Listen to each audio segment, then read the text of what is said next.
Good evening. My name is Lynne Hardy, and I will be your keeper of arcane lore for the remaining part of Curate and Curability by Mr. SR Sellens. And I am joined this evening by Lydia from The Stars Are Right and Miskatonic Playhouse. Lydia, would you care to give us a review of what you believe happened during the last session, please, for our listeners? I would indeed. Hello, listeners. Miss Janitra Chatterjee has had a lovely summer, a lovely season in Brighton by the seaside, and she's made a very good friend, Miss Eleanor Mortimer, and they've become really close over the summer. On the final night of the season, before everybody heads back to their daily lives, she met Eleanor's brother at a ball, a very pleasant, perhaps a little bit melancholy man, a curate who lost his wife slightly less than a year ago. So it's kind of surprising that he's out in society so soon. Very surprising that he's dancing with ladies at a ball. But dance he did. And Janitra has decided he's the one. He really needs a nice woman to take away all his sad, sad memories of losing his wife.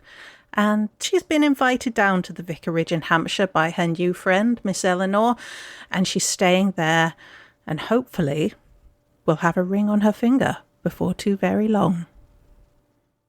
Now, the last time we saw Miss Chatterjee, she'd just visited the graveyard to have a look at Charlotte Mortimer's grave, and that's the Reverend Mortimer's late wife, who, as you correctly said, died less than a year ago. She died on the 3rd of December 1811, and it is currently the 18th of September 1812. And you were heading back to the vicarage for lunch, after which the Reverend Mortimer was going to take you on a tour of his church.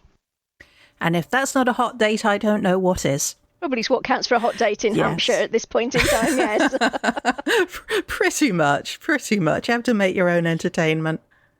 Janitra is walking back to the vicarage and she's kind of poring over what she's learned and what she's just seen. This tomb, this grave to this woman who was supposedly so very loved, but it's terribly impersonal, isn't it?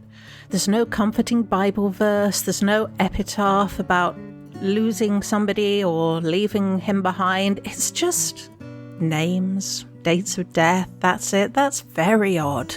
And for somebody that was supposed to really love his wife, there's no flowers either, just a few petals left there. But nothing recently, and probably not from him, from what Janitra has heard. So she's a bit puzzled. She doesn't really know the way his head's working, but it's a mystery that she wants to uncover. Certainly from what Miss Cooper and Miss Shibden told you at the haberdashers earlier, the Reverend Mortimer has never been seen leaving flowers at his wife's grave, only Squire Goodwin, her uncle. And as far as you can tell, he seems to have been the person that's been most upset by her death. And you don't know whether that's just because everyone's attempting to put a brave face on it, or they're in denial about the way that she died. Yes, it was very mysterious. Some kind of illness which might have been there for quite a while, undiagnosed, but then suddenly got worse and worse. And apparently the vicar looked everywhere for a cure, but nothing. And then she remembers that piece of paper that she found in the dressing table, some kind of botanist's journal, drawings of a flower that she doesn't think she knows. She doesn't think she's seen it before, and some notes about it being poisonous in large quantities, but also bringing visions. That's odd. But, maybe it's one of these old herbalists' remedies. She doesn't really know what goes on in the countryside. Perhaps there's some kind of, I don't know, an old wise woman like in a novel who's given this kind of herbal remedy in the hope of curing her. Who knows? It's all terribly romantic, though. And as that thought passes through your head, you arrive back at the vicarage. It's not a very long walk. Obviously, the church is right next door. And you open the door. And despite the fact that Eleanor said she was heading back here to get things in hand, you still get that feeling of neglect and almost abandonment, to be quite honest. You only arrived here yesterday, but you still would have thought she could have got the housekeeper to flick a duster or something round while you were out. The place looks as dusty as it did before. Again, that's really curious, isn't it? There are servants. Maybe she needs to have a gentle word with these servants and just tell the housekeeper that she's going to need to buck her ideas up a bit. But that will come on the day when she becomes the lady of this vicarage. As you enter, you see Eleanor and the Reverend Mortimer come out of the library, which is directly in front of you where you come in through the front door. Oh, hello, Eleanor, dear. Reverend, how are you?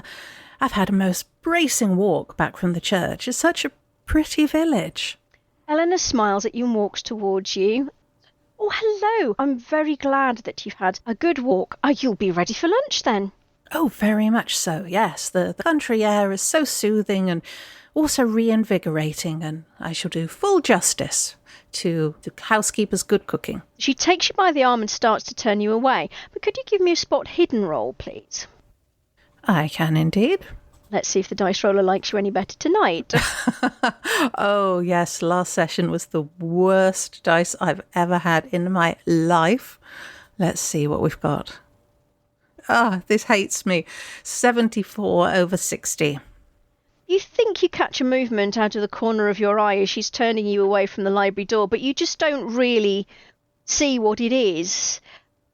You get the feeling that the vicar's lingered by the door slightly longer than was entirely necessary, but as you say, he's a strange man. Charming, but strange.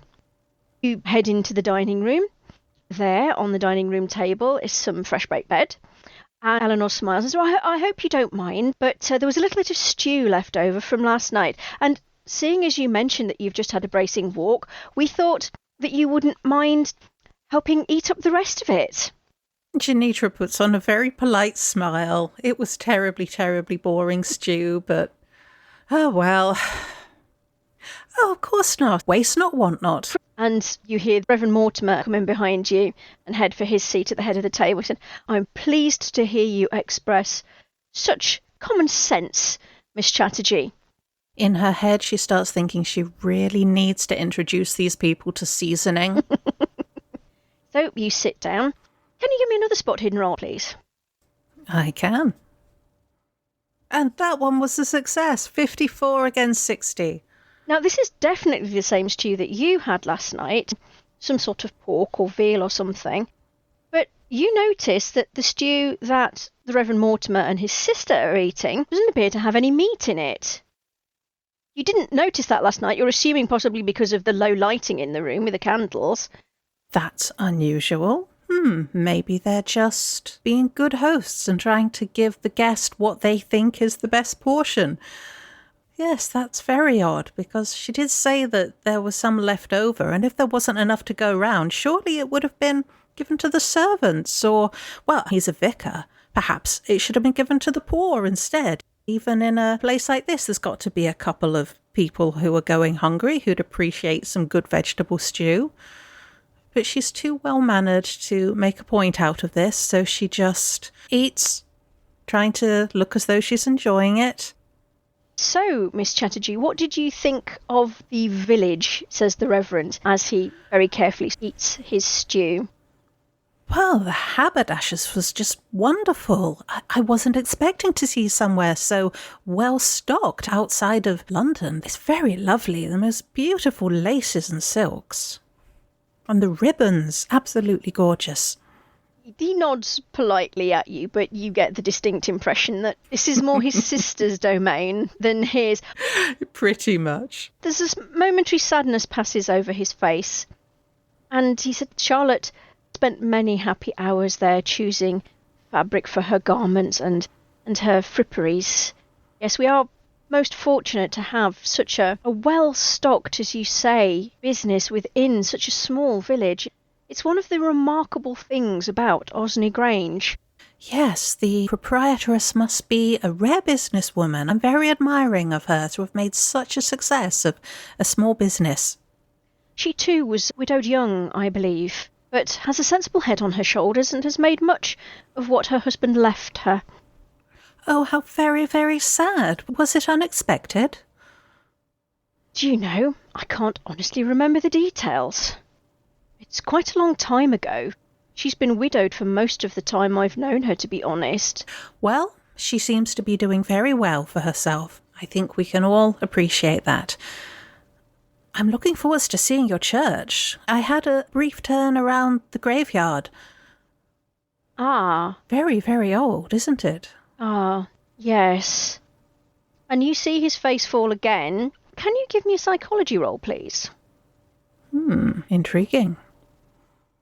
That's a failure. 53 against 25. This is going to be entertaining if you get a 50-50 split on rolls tonight. It's going to be another one of the nights, isn't it? You suspect that he's hoping you don't mention his wife's grave. I don't think Janitra would. She's clearly a kind-hearted person, and he's still not over it. So that's understandable, really. She kind of wishes she hadn't mentioned the graveyard at all, but then it is right there outside the house, and he is kind of used to it, and he is a curate after all. He sees it every day. But she won't dwell on it. She probably turns the conversation to some completely innocuous subject like the weather. Oh yes, the standard fallback position for any British conversation if you don't know what else to say. Terribly, terribly British.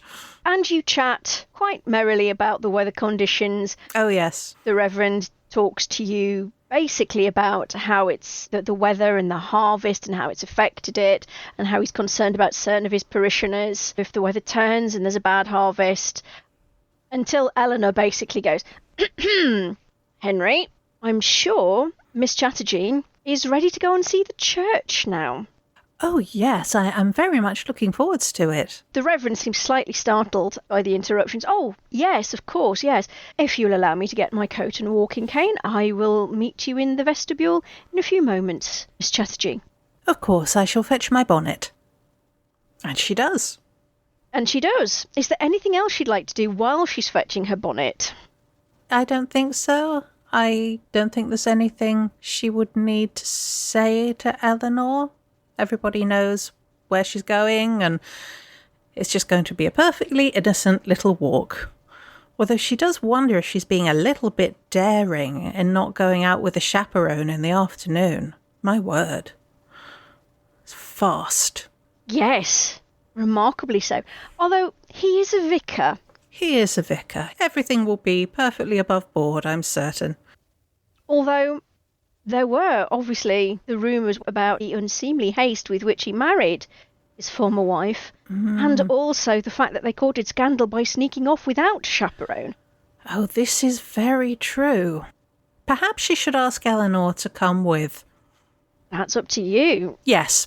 She doubles back into wherever it is that Eleanor is, and Eleanor, my dear, perhaps you'd like to come for a walk as well. I should so like to see your village, your vicarage, the way that you see it. Eleanor smiles and said, that would be proper, wouldn't it? Henry is a vicar. His reputation is beyond reproach, but you're quite correct. In a small village like this, tongues do wag, particularly those of Miss Cooper and Miss Shibden. You're quite right, my dear, you're quite right. I should indeed accompany you, even if it is to church. I'm so glad we understand each other, my dear. Have no fear, Miss Chatterjee. I think we understand each other perfectly. She's very glad she has Eleanor. So she comes with you into the vestibule. She gets her bonnet and her pelisse, and you head out with the Reverend Mortimer back to the church. Like you said, it's not very far away. Now, it's a small Norman church, and as we've already established, the graveyard next to it is very well maintained, in quite a contrast to actually the vicarage's own garden, which stands next door. At one end of the building stands a square tower, which just can be seen above the taller oak trees in the churchyard. As you head towards it, you see an elderly parishioner limping up the road towards the three of you. One of your flock, Reverend? Yes, it's Mr. Anderson, the sexton. I wonder what on earth he could want.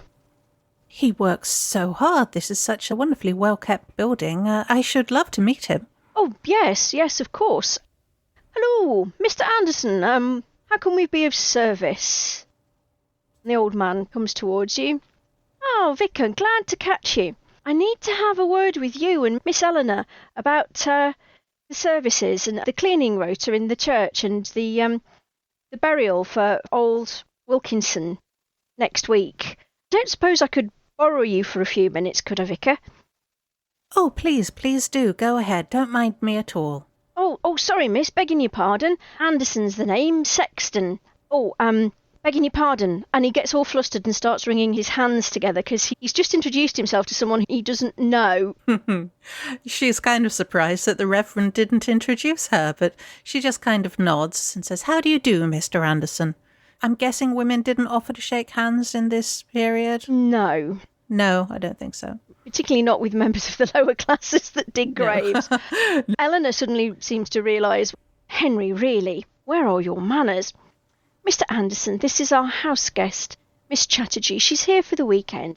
We were just about to give her a tour of the church, but of course if you need to speak to us, we'll be more than happy to. Janitra, my dear, would you care to have a look round inside while we chat to Mr. Anderson? Of course, I shall see you in there presently. Yes, it's not very large, but by all means do have a look round. Its beauty is in its simplicity, I think. And Saint Sydney. Yes. Does that ring any bells? Is Sydney a saint that Janitra is familiar with? Give me a religion roll. Okay. Hard success, 15 against 30. That's my one good roll for the entire scenario. Of course. Got it out of the way on some historical trivia. As far as you can remember, he was a Celtic saint, mostly known in Cornwall and Brittany, which is very odd to find him here in Hampshire. Of course, it's not too far away. You believe he's usually invoked for help against rabies. Help against rabies? Wow. Yes. Okay. Yes. That's a good one, isn't it? Yes, it's very strange. Rabies. Of course, this suggests that there was once rabies in Cornwall, I guess. Well, I mean, given the smuggling and things that go off in Cornwall and animals coming over from the continent, yes, it's entirely probable. Oh, yes. That's a sequel hook, isn't it? A scenario hook. I couldn't possibly comment. And Janitra has a little wander around. She has a look at the stained glass, if there is any. If there isn't, maybe there's some icons or something. No, I mean, as Eleanor said, it is very simple inside. The walls are plain and whitewashed, and they gleam beautifully in the sun that's pouring through the clear glass windows. There's no stained glass here. And the pews are just simple wooden ones that line either side of the aisle. The altar is very simple. There's a very simple altar cloth, very plain cross standing on it, 2 large white church candles, and a board displaying the hymn numbers. Now, because of your hard success on that roll, I'm going to give you this information because I'm not going to make you roll it again. That would be... We're not going to get that success twice. That would be cruel. That would be cruel. And hard successes deserve rewards. So, as you're looking around, you're not really thinking too much about it because you're kind of more pondering the fact that Saint Sydney is invoked for protection against rabies. And it dawns on you that the choice of hymns is slightly strange. And in fact, if you want, you can actually consult a hymn book to confirm your suspicions. Yes, I think she will. I think she'll pick up a hymn book from the nearest pew and start leafing through it. Yes, it's as you suspected. Those are all Easter hymns, not harvest ones. This is very odd indeed. She doesn't know what on earth to make of that. The liturgical calendar is about 6 months behind. I know we're in Hampshire, but still, you want to keep up with the times in terms of what festivals we're celebrating here. She's very puzzled. And rightly so. Could you give me another spot hidden roll, please? Okay. Of course, it's another failure of 85 against 60. It takes you a while to notice it, but there's a distinct smell on the air near where you're standing. It's possibly because you're slightly in the nave still, having gone to consult a hymn book, but there's a smell of decay. You're used to a slightly damp, mouldy smell in old churches, particularly churches as old as this. But yes, there's something more, something unhealthy. Is it coming from any particular direction? You think it's coming from the vestry. Well, maybe a mouse has died or something. Maybe there's a cat that's brought in a present or something. Maybe she should just go and have a quick look and get rid of it if it is. Yes. And so she follows the smell towards the vestry. You open the vestry door. The smell is definitely stronger in here. But what's most noticeable is that there is a door in the side wall that is also ajar, with a key in the lock. Can't resist a temptation like that. You can't give me a key with a lock in a door and expect me not to open it. Of course she's going to have a look. Go to see if the smell is any stronger there. There's something potentially a bit wrong here. So yes, let's have a look. Oh, it's definitely stronger by the door. How intriguing. You push the door open and you can see steps leading downwards. Perhaps it's a crypt. There's a very good chance, which means you're probably going to need to go and get a candle. She'll pop back and find a candle and some means of lighting it and bring it down with her. Obviously, they have candles in here, so it's not too difficult to find one. You manage to light one reasonably easily, and you head down the stairs. You feel the air growing chill as you head down there, and the smell definitely gets stronger the more you head down the stairs. And they're relatively short flight, but you've definitely headed down to a depth beneath the church. And there's a very low doorway, slightly lower than you would have expected, actually. And you have to crouch slightly to get through it. Your assumptions were completely correct. It is indeed a crypt. The candlelight throws strange, grotesque shadows over the walls. The contents of numerous coffins appear to have been scattered all over the floor. Their corpses disgorged onto the stone flags, higgledy-piggledy. By the looks of things, some of them are no longer whole. Bits seem to be missing, and you can see a rusty saw caked in gore leaning against one of the coffins. Could you give me a sanity roll, please? Oh, I absolutely can. Of course, that's a failure of 50 against 49. You could spend a point of luck to turn it into a success if you really want to. Yes, do you know, I think I ought to at this point. I really ought to. Yes, I'll do that. Okay, so it's still 1 point of sanity loss. That's not what you were expecting to find, but it does explain the smell. Do you wish to take a further look, or would you care to leave? Janitra is absolutely shocked. She's appalled. Who would do this? What a terrible thing. Disturb the rest of the dead like this. And why? Body snatchers? You hear of such awful things happening in cities, but not in a place like this. This is dreadful. The vicar will want to know all about this, and presumably so will Squire Goodwin as the local lord. They must be informed, but she can't go running away just like that without finding out exactly what's happened here. So she does take the candle and look a bit closer. As she's doing so, can you give me a no roll, please? Oh, this dice bot really does hate me. 91 against 75. I mean, you mentioned body snatching there. I mean, I suppose it could be, couldn't it? It really could. Yes, resurrection men, as they call them. Terrible thing. Yes, it's an absolutely horrendous thought that something like that could happen here, in such a picturesque village, in such a picturesque church. Absolutely. But then she remembers Dr. Beamish. She didn't like him at all. Maybe that's why she doesn't like him. Maybe it was intuition that there's something he has been doing, because who else would do this other than a medical man?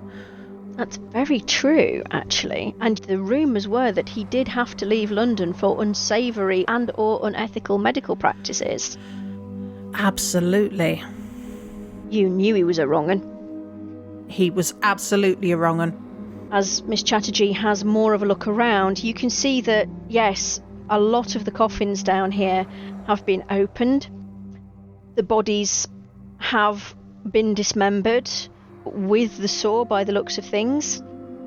although there are other marks that you can't quite work out, it seems as if the freshest corpses are the ones that have been sawn into, although most of the coffins have been examined for their contents. Well, she's just very thankful that Mrs. Mortimer, the late Mrs. Mortimer, is not buried down here and is out there in a tomb in the graveyard where people would see if it was disturbed.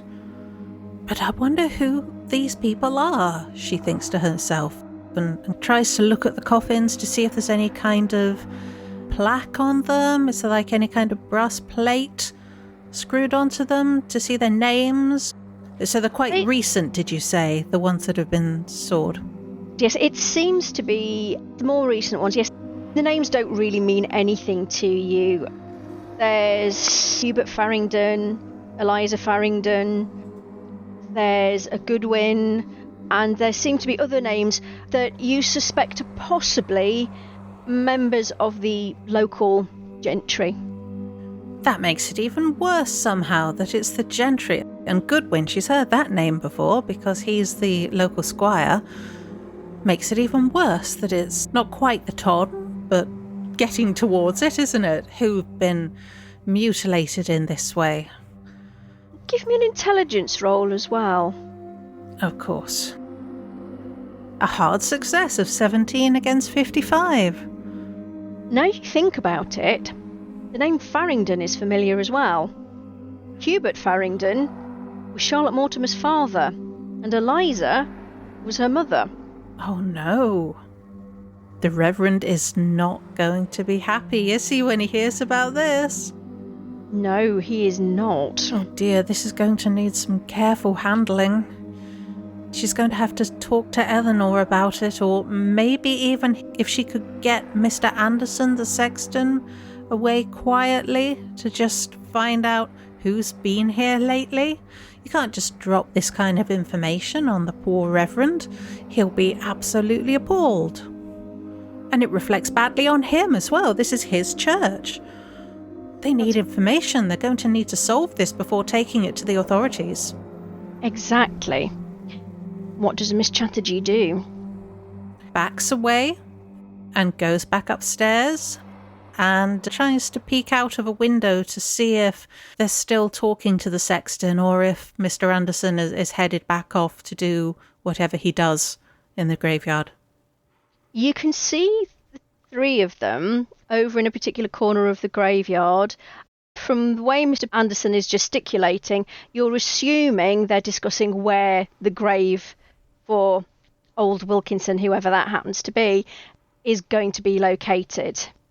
Since she's in here, she might as well have a look around the vestry to see if there's anything else about any record of who has keys to this place.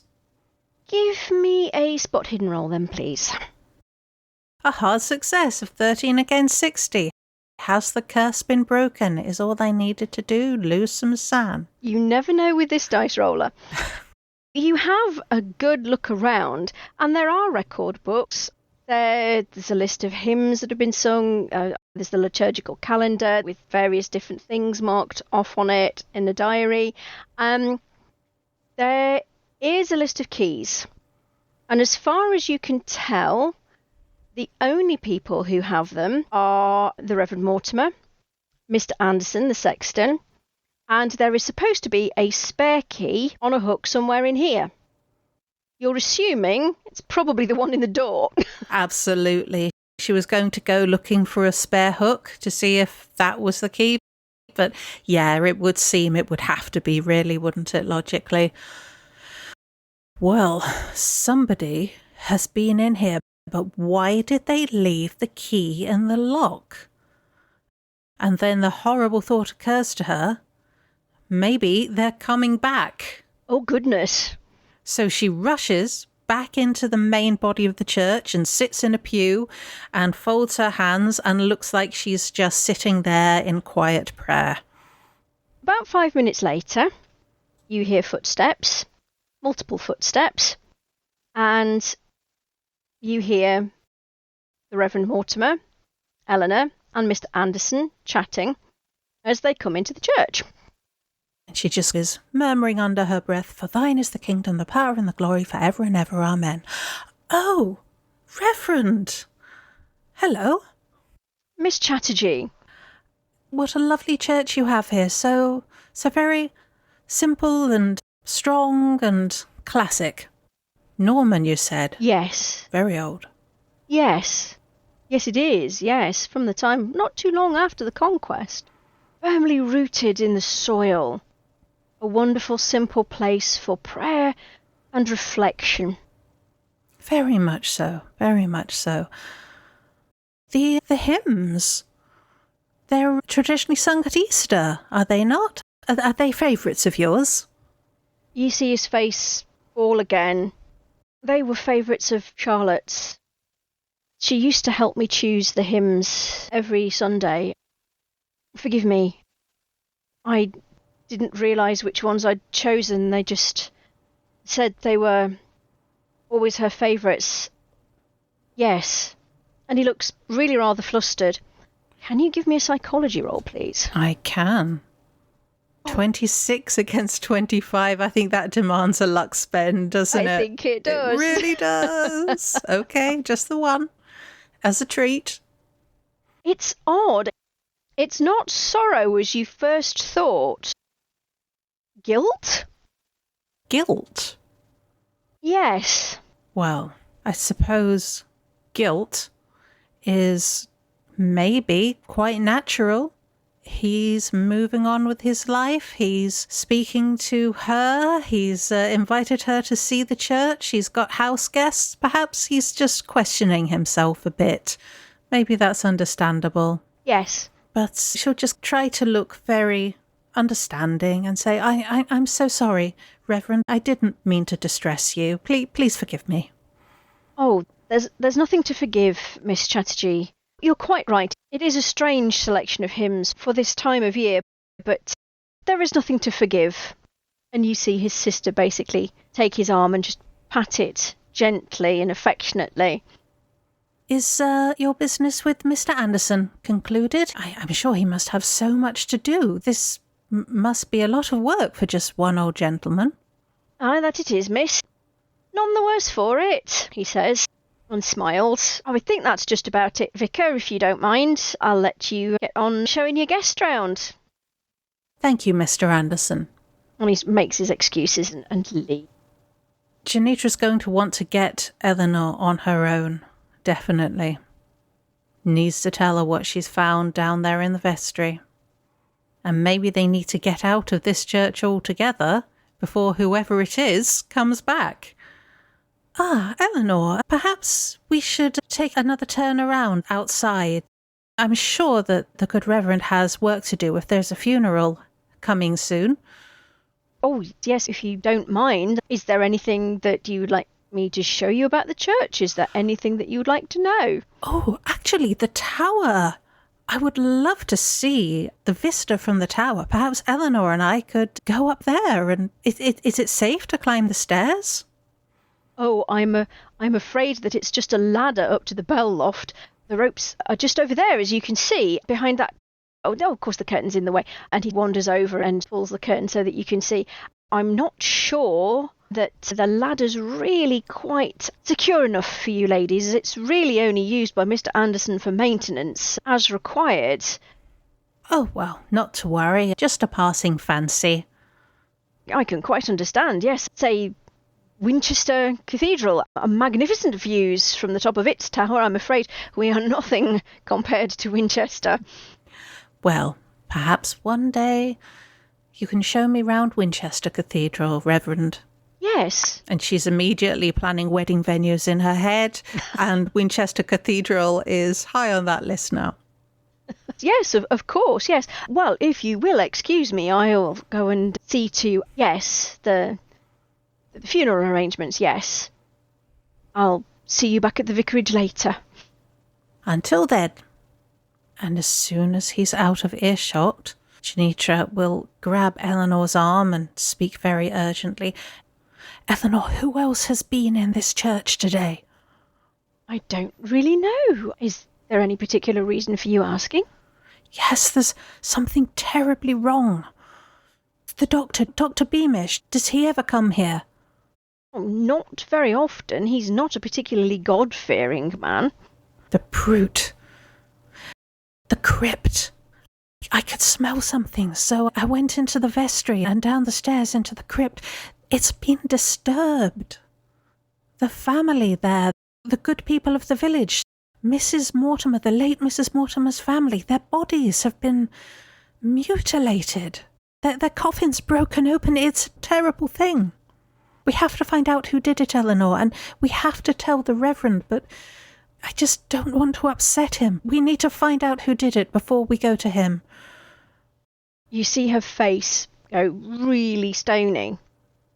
And can you give me a psychology roll, please? I can. The balance of Janitra's mind is disturbed with a fumble of 100. I had a fumble last time as well, didn't I? You did. They say this dice roll is a proper drama queen. Mm-hmm. You are utterly convinced that she's only just managing to control her anger. As is only right and proper, the defilement of someone's corpse after death is a very serious matter indeed. And she grips your hand and looks you straight in the eye. Miss Chatterjee, I urge you to say nothing to anyone. Please return to the vicarage immediately. I will go and speak to my brother about this matter. But for your own safety, say nothing. You think Dr. Beamish might seek to harm me? I wouldn't put anything past Dr. Beamish, to be completely honest. Oh, are you certain, my dear? You wouldn't like some company? I'll go if you think that's what's best, but... All right, I will see you back at the vicarage then. Thank you so much for bringing this to my attention, and you're quite right to confide in me. It's really only I who can speak to Henry about this. The fact that this is Charlotte's family, it's monstrous, positively monstrous. It is monstrous, you're quite right. Perfect word for it. All right. Please forgive me while I speak to Henry about this, but be careful. I will. I will go straight to my room, and I won't move from there until I hear you return. That's an excellent idea. And off she goes, looking around her as she walks, making sure that she's not followed. As far as you can tell, there is no one else around. You can hear the sounds of digging. You're assuming that's Mr. Anderson digging the grave for next week's funeral. But other than that, nothing at all. And you make it back to the vicarage and up to your room with no incident. Somebody's making a Franken-Charlotte, aren't they? Somebody is absolutely making a Franken-Charlotte. Oh no. Okay. Yeah, she goes up to her room and kind of paces back and forth a bit and wonders what terrible things she's stumbled over. This is absolutely dreadful. And she wonders how and when Squire Goodwin should be informed, because he, of course, is related to the late Mrs. Mortimer, and he's going to take this dreadfully, and he's going to need careful handling. He is indeed. You're quite right. And you wait. And time passes so slowly. It's been quite an emotional day. Is there anything that you'd like to do while you wait for Eleanor's return? Well, I know she said that she was going to stay in her room, but she's just too restless, really. I think she's going to go downstairs to the drawing room and kind of potter about there a little bit. She can't really settle, so she goes to the library and has a poke around in the library to see if there's any books that take her fancy. And then I think she rings for the housekeeper and asks for a pot of tea, because that would set her right. So you go to the drawing room, and it's as you remember it from last night, still undusted. The pianoforte sits forlornly in the corner. Then you head to the library. Can you give me a luck roll, please? Okay. A hard success of 21. The door? Well, the door's unlocked.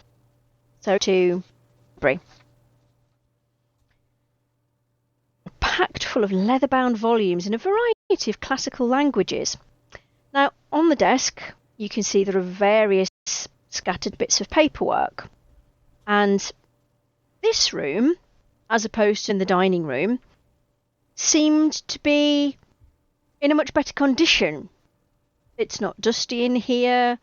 It's very comfortable. It seems to be well used, but also which is in marked contrast to the rest of the house. How very puzzling. She'll definitely have to ask Eleanor to have a good old talk with the servants. Is there anything on botany on the shelves? Okay, what have I got for library use? Just 20, not brilliant. And of course, it's another failure of 64 against 20. We could be While here you're sometime. Searching for a book on botany, yours appear to be in Latin. From what rudimentary Latin your governess to drill into you. Something from the table. Me, please. I can. It's some kind of receipt or ticket, and it's William Clegg and Sons, ostler and chaise hire at the Sign of the Drum, Petersfield. Carriage to Portsmouth Harbour, £1 5s, departing 11 p.m. September the 19th, 1812.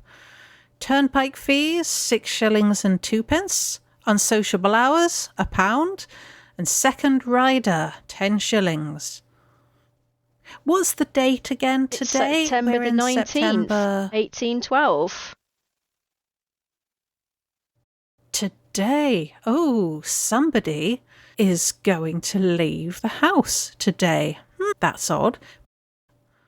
Surely Eleanor would have mentioned if her brother was going to be leaving. He wouldn't leave them alone in the house, and certainly Eleanor herself wouldn't go. Portsmouth Harbour, and going on the turnpike. Somebody's in a hurry, aren't they? Unsociable hours, leaving so late at night. Question for the period. Second rider, is that like somebody riding up on the box, like to help with the luggage? I'm assuming so, and the security? yes. It's not like an extra passenger. To help with the... Okay. That's very mysterious. She wishes she knew what was going on. She's beginning to feel very isolated here, and everything is very puzzling, and she doesn't know what's happening. Is she continuing to look round the library? Yes, I think so. She absolutely is going to be looking around the library. Her curiosity has really peaked at this point. You continue to look round, and as you do so, you're still presumably searching for books on botany that you can recognise. When you open a book, it appears to be in Greek, and you find a piece of paper that seems to be marking one passage. And although you can't make head nor tails of the book itself, you can read what's on the note. And what is on the note? It seems to be some sort of story about someone called Artios, a Greek hermit who wandered across Europe, according to this, in the 13th century. Not much of a hermit, you think, if he was wandering out and about, but it's about a village that he came across whilst travelling through the Balkans. A young man was afflicted with a horrible disease, and the wise woman of the man's village performed some sort of ritual of cleansing in which she transferred the disease to a willing host, who was an old man who died shortly thereafter. How intriguing. Does it say what this ritual was?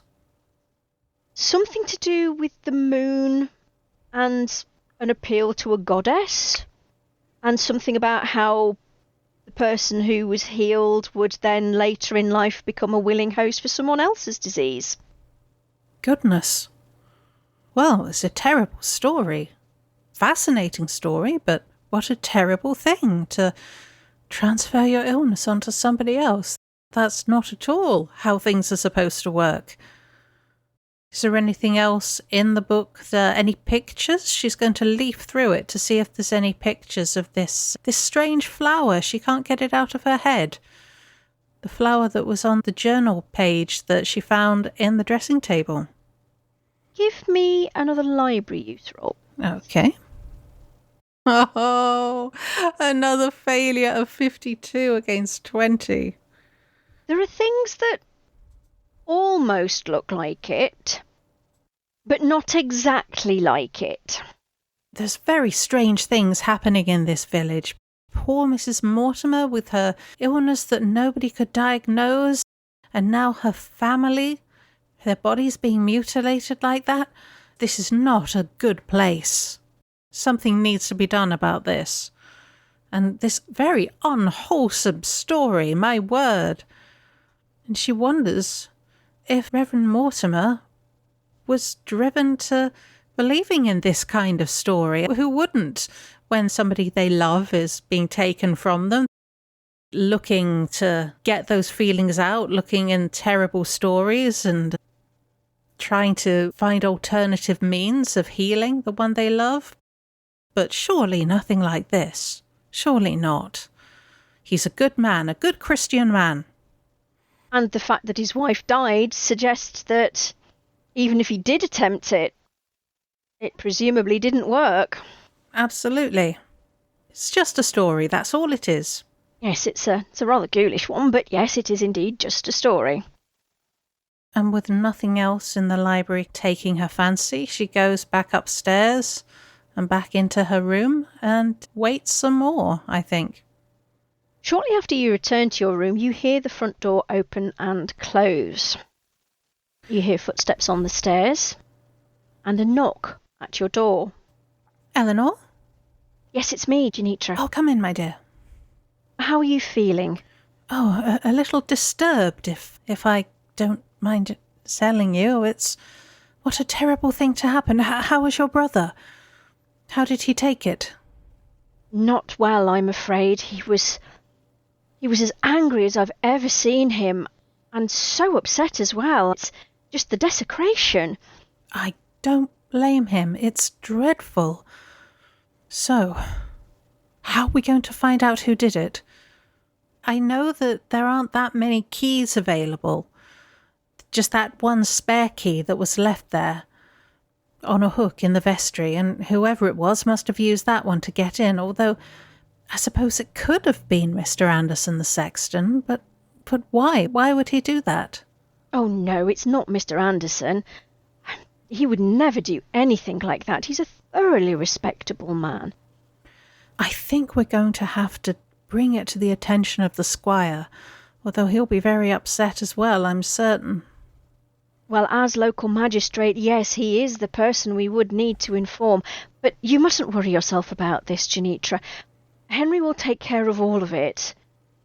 I should like to see this through, and it must be so distressing for him. I should like to support him however I can. Maybe I could write to the squire? As relatives, I think it would become better from Henry or myself than you. You haven't met the squire yet. It would be most improper for you to write to him having not been introduced. This is very true. The proprietaries must be respected even in a time of criminal activity. You're quite right. Yes, I'm so sorry to point that out. I completely understand why you would have forgotten such decorum, given the horrific nature of what Henry tells me was down there. I fear I'm not quite myself today. No. Shall we retire to the drawing room for a cup of tea? I'm sure that will make you feel so much better. Yes, absolutely. That will always bring matters back into perspective, won't it? Yes, it will. And she takes you by the arm, leads you down to the drawing room, rings for Mrs. Phillips, who appears, takes the order for tea, and then comes back about 10 minutes later with a teapot and fine china and some cakes that cook has made. You sit in the drawing room with Eleanor, sipping tea, nibbling on a slice of cake. The mystery deepens, and I have no idea how to solve it. You're quite right. This is a very strange, deep, unsettling mystery that you found yourself in the middle of. You came down to Hampshire expecting a pleasant weekend with your friend and her brother in the hopes of a proposal. And now you've had your host crying out in the night, begging for forgiveness from his dead wife. You've the mystery of the lack of flowers on her grave, the absolute shocking discovery of these mutilated corpses in the crypt beneath the church. This is not at all the weekend you were expecting. Not at all. And also, what's so mysterious is just the general lack of care that the servants are taking. And maybe for a Regency gentlewoman, that's the most disturbing thing of all. Yes, the shocking breakdown of housekeeping here is quite marked. If the Reverend Mortimer were just a bachelor living here on his own, it might be explainable, if not acceptable, but the fact that Eleanor is still here, although again, granted, she has been in Brighton for the season, perhaps it is just that he's allowed things to slide while his sister's been away. Perhaps it is just that Eleanor really hasn't had time to deal with servants and get them to buck their ideas up. Perhaps she's grown oblivious to it herself. Perhaps both of them are just so lost in their grief whilst maintaining a normal public face that they just haven't been able to deal with matters so mundane and, in the grand scheme of things, unimportant as making sure the drawing room's been dusted. Could be. But the appearances do have to be kept up. Wouldn't want bad things being said about the family in the town, after all.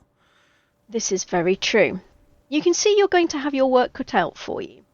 Yes, and I think once the housekeeper has left and it's just the two of them, she's going to lean forwards and just a little word to the wise, my dear. I do hope you won't mind me saying this, but I wonder if you're having trouble getting good help. I'm not quite sure I understand. Well, it must be a lot of work, of course, to keep up a vicarage to the standards that one would expect. Perhaps it's time to hire an extra housemaid? Oh, do you mean the drawing room? It is a little under what one would expect. And it's not your fault, and it's not the Reverend's fault, and I'm sure it's not even Mrs. Phillips's fault. As I said, there's so much work to be done, but appearances should be kept up for such a pillar of the community as your brother, don't you think? And it is difficult to find good servantry sometimes. I do completely understand. Well, yes. Yes, it certainly can be, but I suppose we haven't really used that room since Charlotte died. It's been locked, really, up until this weekend. Henry and she spent so many happy hours in there with her playing the pianoforte. After her death, he just locked the door and forbade the servants to enter it. It's only really this weekend forgive me, please, I hadn't noticed that it hadn't been properly cleaned. You're quite right, I should have a word with Mrs. Phillips about it. Oh, I do understand, and I'm so sorry if I've crossed a line there, but yes, it must be terribly sad. No, you were quite right to bring it to my attention. My dear Janitra, you're quite right. It's been so odd being back here, having spent such a wonderful season in Brighton. I know I popped back occasionally to make sure Henry was managing, but not for very long. Yes, I suppose I may be guilty of turning a blind eye to what was really going on here with Henry's mental state and the state of the house. I do apologise for... It really isn't good enough. I do apologise for bringing you here under these circumstances. Oh, no apology necessary, my dear, but I should so like to help you make this house live again and make Henry happy again. She smiles at you and takes your hand and squeezes it. Thank you so much for making such a kind and generous offer. My dear Janitra, you have no idea how much that means to me. To both of us, really. If I can be of any assistance at all, you do know you need only ask. I do. So, what's to be done then? Not about the dust, about the corpses, I mean. What a segue. That was marvellous. What a segue. Sorry. No, that was absolutely beautiful. I love that. She looks at you and pulls her hand back and straightens. Henry will mention it to Squire Goodwin when he comes for dinner this evening. He's coming to dinner. Oh, yes, in the shock of your discovery, I completely forgot to mention. Yes, Squire Goodwin is coming for dinner this evening. Well, I shall look forward to meeting him then. He's the magistrate, you say, and he was dear Charlotte's uncle? Yes, very fond of his niece. She spent so much time at Osney Grange Manor, the actual Grange, while she was alive when she was younger.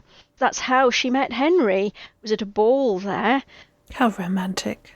Oh yes, very much so. The Grange is a beautiful building. Hopefully we'll be able to visit the Squire there. Yes, he's going to be most distressed by this news.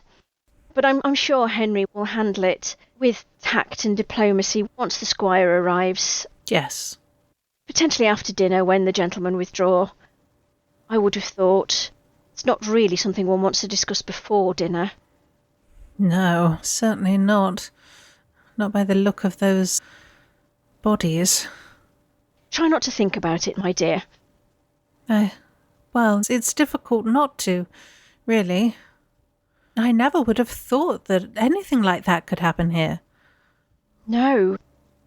It's quite shocking. Certainly not what one expects in such a peaceful and beautiful village as this. Absolutely not. Well, perhaps I should go and dress for dinner?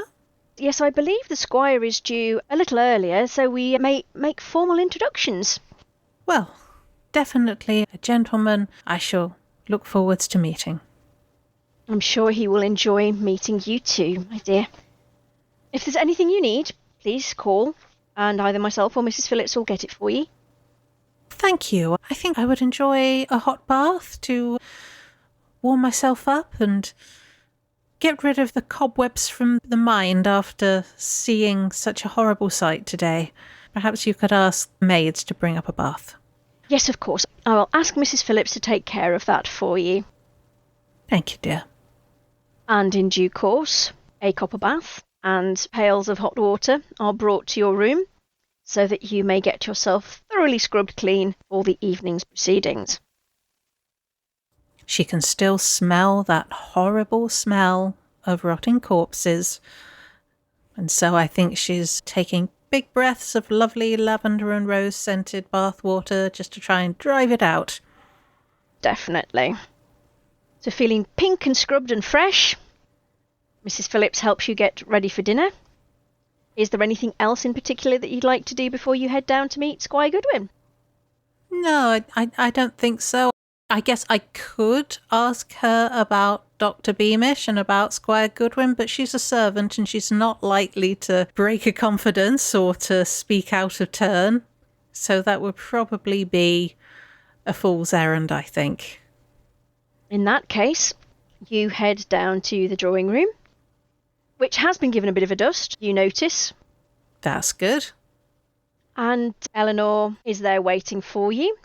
She greets you happily, compliments you on your appearance. Reverend Mortimer joins you slightly afterwards, and then drops something of a bombshell. Eleanor, Miss Chatterjee, I've invited another guest for dinner this evening. Well, I'd say invited, he more invited himself. Oh, well, the more the merrier, of course. We shall have a pleasant little party. Now, Eleanor, promise me that you won't react when I tell you who it is. And Eleanor's face go, that very familiar stony expression, and she sort of hisses, "Not Dr. Beamish." I'm sorry, my dear, I couldn't say no. You know what he's like. Dr. Beamish? Reverend, Are you certain Dr. Beamish is appropriate company? I'm sorry, I don't like to say it, but the way he looked at Eleanor and I last night, it was ungentlemanly. I know that the village doesn't like him, hasn't taken to him, and I know that some of my parishioners say some truly terrible things about him. But he was most kind and considerate, and did everything within his power to help my poor dear Charlotte in her final weeks and days. I am obligated to him for his services in that respect, and I'm afraid in this area I am unable to refuse his request to join us for dinner this evening, partly in my role as vicar, partly through my obligation for his kindness and support during my dear late wife's illness. It is unfortunate. He is most definitely an acquired taste. I am aware of that, but I assure you he is a gentleman. Well, of course, if you truly believe the best of him, then I suppose there must be some good in him. Eleanor and I will amuse ourselves, won't we, my dear? There'll be no improprietary behaviour from him, I hope? No. I'm sure he will be a polite, if attentive, house guest. And she gives Eleanor a supportive little smile, but with a kind of slight eye roll. We're going to have to watch out for each other when the creepy guy is around, aren't we? Eleanor's sort of glance just flicks across to you, so you know she's seen it, but she just doesn't move at all. Well, Eleanor, shall we go and make ourselves comfortable and prepare for the evening? And as you say that, there is a knock at the door. You hear Mrs. Phillips answer it. Ah, Squire Goodwin. Mrs. Phillips, it's lovely to see you again, my dear. Janitra gives a big smile and waits to be introduced. She curtsies as well. So in the doorway for the drawing room there is an elderly gentleman, you'd say probably about 70. He has a very careworn face, although his frame is particularly robust.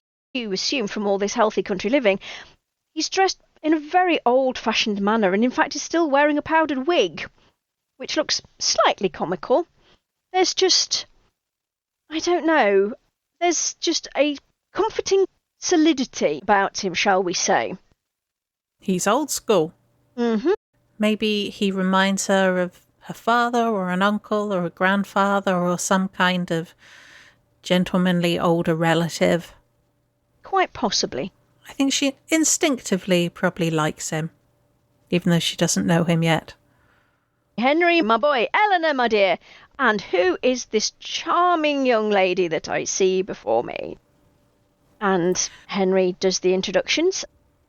Squire Goodwin, this is Miss Janitra Chatterjee, a good friend of Eleanor's. They met at Brighton this year, and Miss Chatterjee very kindly agreed to accompany Eleanor back to the Grange for the weekend, now that the season has ended. How do you do, Squire Goodwin? Most pleased to make your acquaintance, my dear, he says, and again sort of bows at you, but doesn't attempt to take your hand or kiss it or anything like that. Very old-fashioned, very formal. I hear that you're the local magistrate. That I am, my dear. Far more years than anyone should rightfully do something so silly as this, but someone's got to do it, you know. Of course. Well, I'm sure you're a pillar of the community, sir. One does one's best, Miss Chatterjee, one does one's best. Yeah, she likes him, I think. He seems very pleasant. And I think instinctively she feels that he's going to be able to deal with this terrible thing that she found in the crypt. And she hopes that she can be involved in that conversation, even though it's not something that would normally be expected of a house guest or a lady. She doesn't want to let this drop. She wants to see this through. And she wants to be there for Henry and for Eleanor. And Henry basically offers everyone a small glass of sherry while you're waiting. And you're just about to start making polite conversation with Squire Goodwin when there is a resounding knocking at the door. And whoever it is doesn't even wait for it to be answered by Mrs. Phillips. They just let themselves in. The horror. And Yes, it is the rather corpulent gentleman that you saw last night, Dr. Beamish. Dr. Beamish, how do you do? Very cool, polite, slightly standoffish. This really rather oily grin fixes itself to his face when he sees you. Well, I say, Henry's done rather well for himself with his choice of dinner guests this evening. Top marks, Henry. Ew. Oh, he is a creepy guy. Yeah, you could see Eleanor's just positively vibrating. Don't suppose we can encourage you to play us a tune on that pianoforte, my dear? Liven the evening up a little? Oh, I wouldn't dream of stealing the spotlight. Can you give me a psychology roll, please? Mm-hmm. She remembers this for Charlotte's pianoforte. In that case, I'm going to give you a bonus die as well. Well, I'm going to need that because that was a failure of 91. So let's try again. No, still a failure. That takes it down to 55, but still too much to really spend the luck on, I think. Definitely. You feel the temperature in the room drop by several degrees, and you, even though you don't see anyone react to what he said, you get the distinct impression that he's just doing it to get a rise out of someone, and you don't know whether that's the squire, you don't know whether that's Eleanor, but it really does strike you as a most improper comment coming from, you know, a doctor and someone who is meant to be possibly not a friend of the Reverend's, but at least a close acquaintance of his. Yes, this is definitely beyond rude and into quite cruel, Janitra thinks, because she remembers that Charlotte was very musical and the room had been locked up. Nobody's been using it, and certainly nobody's been playing the piano. And so I think she just gives Dr. Beamish a slightly cold look that says, I know what you're up to. I know your type. And just don't try it. Rather disconcertingly, he just smiles back at you. We're slightly early at this point, I think, for Alice in Wonderland and the Cheshire Cat, but should the Cheshire Cat have existed at this point in time, that's the kind of grin he's giving you. This was the inspiration, clearly. Quite possibly. She doesn't like this. She does not like this at all. He is ungentlemanly, and he is a brute, and he's rude, and he's just plain cruel. In Janitra's world, this kind of person doesn't exist. I don't think she's really met anybody like this before, and she doesn't quite know how to handle it. So she just goes and sits back down next to Eleanor and maybe just like presses her hand slightly, hidden by the spread of her skirts. You feel Eleanor gently squeeze your hand back in recognition of your support.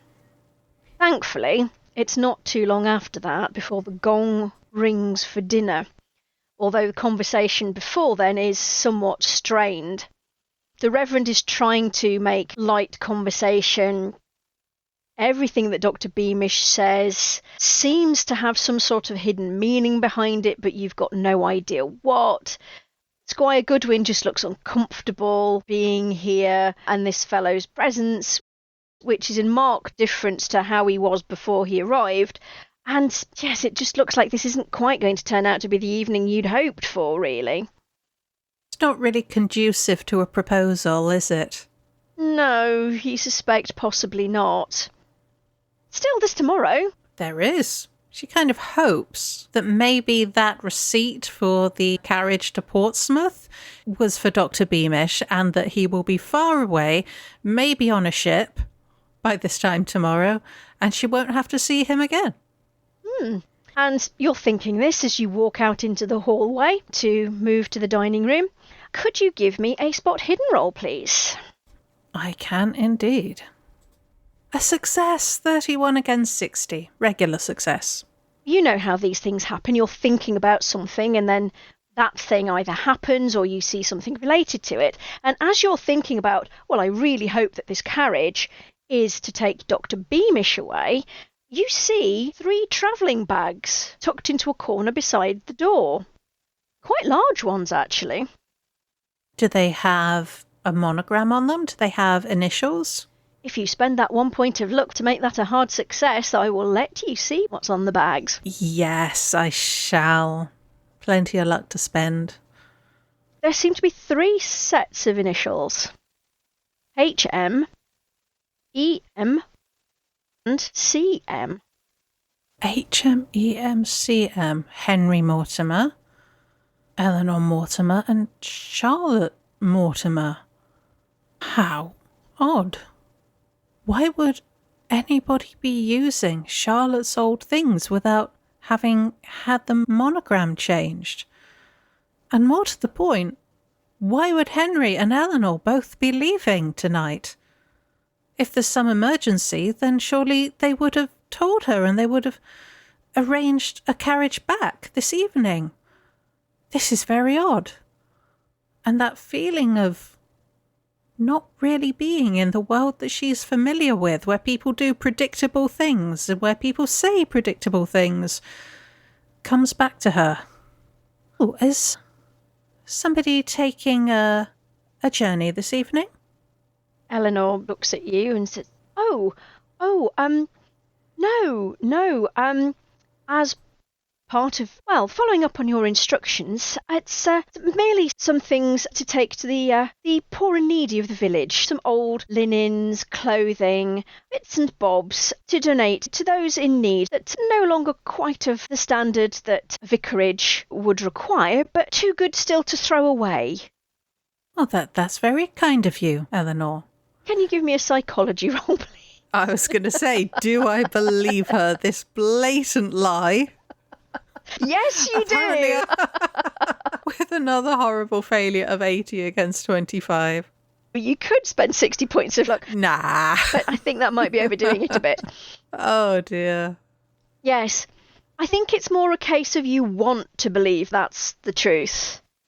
Because the alternative is, frankly, quite disturbing. Absolutely. Yeah, she gives a kind of a small smile, but her heart's not really in it. Surely Eleanor's my friend, she thinks. Eleanor would not lie to me or do anything untoward. She certainly wouldn't run away in the middle of the night and leave me here in a house that I don't know, far away from my home. I'm just being paranoid, she thinks, after seeing that horrible scene in the church. Yes, it obviously disturbed you. I'm sure there's a good explanation. Yes, there must be a good explanation. Must be. It's obviously disturbed you far more than you thought. It really did. Even the tea didn't help. No, some things even tea cannot put right. Wow. It's a shocking statement to make as an English woman. It is. This is very serious business here. You're led into the dining room, which you can see also has had a feather duster flicked over it, although perhaps rather more hurriedly than the drawing room. Henry takes his place again at the head of the table, and you find yourself sat next to Eleanor, leaving Dr. Beamish and Squire Goodwin on the opposite side of the table. Place at the far end of the table, opposite Henry, you notice, is left empty. There is no place setting, though. You think that might have been... You're quite relieved, actually. Given the way today's gone, you wouldn't have been at all surprised to see one, but you're somewhat relieved that there isn't one there. Good stuff. Thankfully, you are opposite Squire Goodwin, not Dr. Beamish. Oh, good.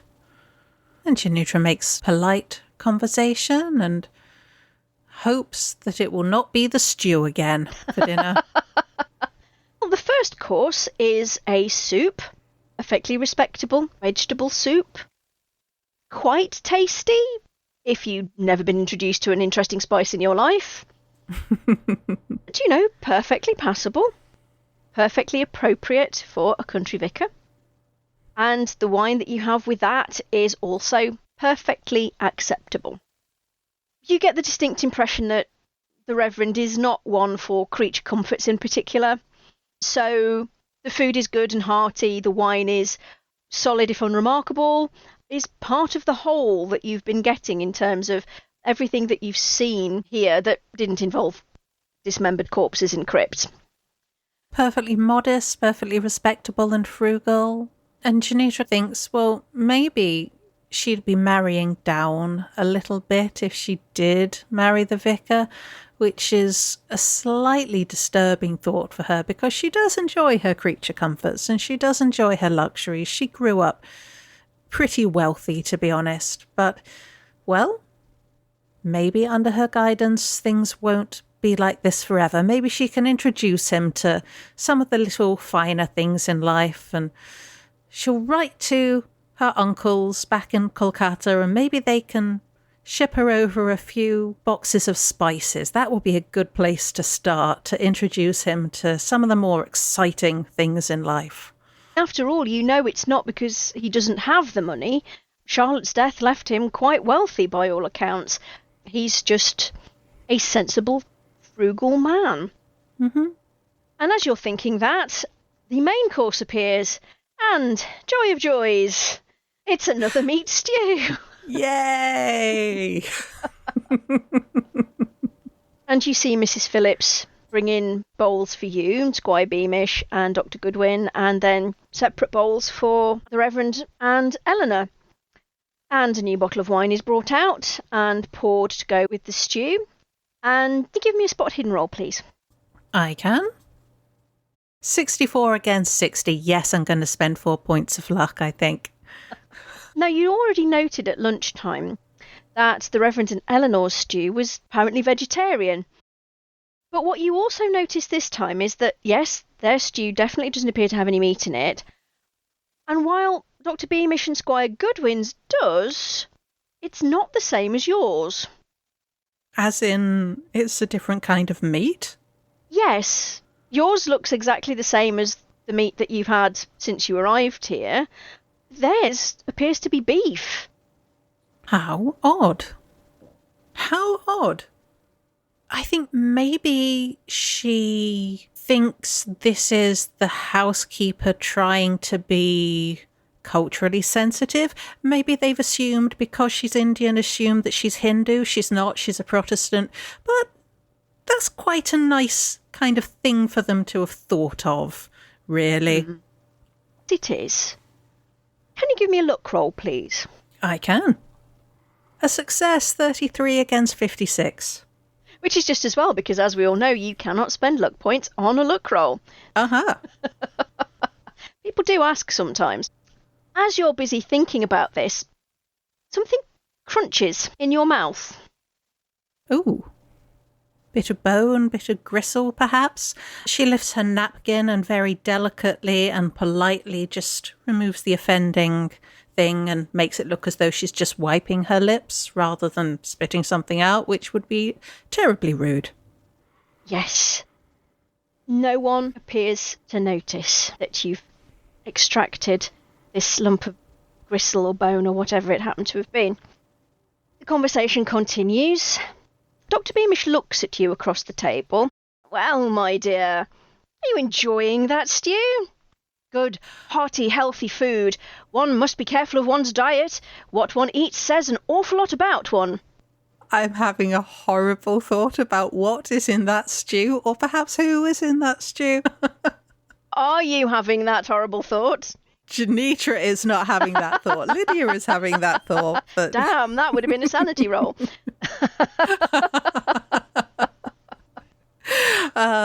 I don't think she's quite far gone enough yet to have that thought, but it's only a matter of time if these rolls continue the way they have been. And she smiles back and says, oh yes, I've been in Brighton all season. It's good really to have a return to good old hearty, simple, delicious food. One can get a little tired of afternoon teas and ball finger foods. It's nice to be having a good old-fashioned hearty stew like this. It's not, but she has to pretend. His grin gets even wider, and he knocks back his glass of wine. Are you enjoying your stew? Yes, although I do find this digestif I discovered on the continent helps remarkably with the digestion. Try it, my dear, I haven't touched it yet. What is it? Well, it's the stuff in your wine glass, woman. Well, what does it look like? Does it just look like normal wine? It does, it looks like red wine. Again, slightly weird pairing for stew with pork and veal in it as a white meat, but suitable for what he's drinking. And she'll take a sip just to be polite. It tastes herby when you first take a mouthful, but then afterwards you get this distinct bitter taste. Well, I'm afraid I don't know much about wine. I've never really developed much of a taste for it. Now, tea, if you ask me about tea, I could hold forth on the properties of tea for a very long time. You said you discovered this on the continent, so you've been travelling. Ah, yes, well, as every well-educated young man really should, my dear. Ah, the grand tour. Yes. How lovely. Ah, yes. One learns so much by immersing oneself in the culture of other countries, I find. I do detect a kind of herbal note. Is that what wine experts call it? It's been infused with something? Yes, a selection of herbs to help with the digestion. Make sure things don't sit heavily during a hearty, healthy meal. And this is a traditional drink, you say? Whereabouts is it from? Oh, it's from the Mediterranean somewhere. I forget where exactly. I bought quite a few bottles back with me, and then I had a man analyse it to work out what was there, and I've been making my own ever since. What a fascinating hobby. Yes, well, one must find something to entertain one in these quiet English villages. There's not always a lot of entertainment to go around, if you know what I mean. Yes, I'm sure I do. And you grow the herbs yourself? Yes, I have an extensive herb garden at the cottage. I see. What are they called, these herbs? Oh, I won't bore you with their names. There's a little bit of rosemary in there, some thyme. Nothing else that you'd probably recognise. A young woman like yourself, I wouldn't imagine you'd be all that familiar with the sorts of things that go on in a kitchen. No, you're absolutely right there. I've never really been into gardening, I must admit. You're sure you hear him mutter good under his breath? Oh dear. Oh, she's walking right into this, isn't she? The question is, do you drink any more, or is that one taste of it, that sip, more than enough for you?